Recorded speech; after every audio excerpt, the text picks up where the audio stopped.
Sur de notes de tristesse, j'écris ce texte. Un texte qui ne sourit pas, mais pleure un avenir avorté. Les rêves d'Amina se sont envolés sous le voile d'une union précoce. Voilà encore un futur sali par la robe blanche, qu'apporté par un être qui sent encore le biberon. Sur la route du meilleur et du pire, le mariage précoce n'est que pire. Un être plein de vie, arraché aux délices de son âge, à l'affection et l'éducation. Sauvé de son droit pour être versé dans une vie d'interrogation.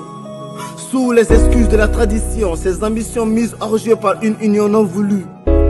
Sur la route du meilleur et du pire, le mariage précoce n'est que pire.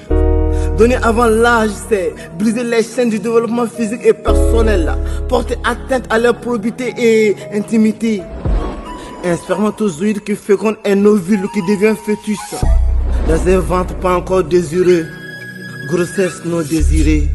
Le doute qui s'installe, la peur de l'inconnu qui tacle les consciences encore adolescentes.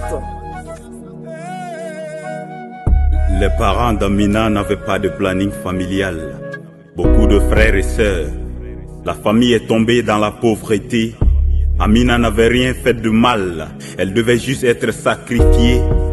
Une fille mariée est une bouche de moins à nourrir. Elle devait s'en aller, même si elle devait en mourir. Le planning familial n'a d'égal que le bonheur de chaque famille. C'est parce que le planning familial assure confiance, dignité, éducation, santé. C'est parce que chaque famille qui adopte le planning familial planifie son avenir. Chaque famille planifiée est un cocon assurant l'avenir de ses enfants. Le planning familial n'est pas qu'un choix, c'est une nécessité.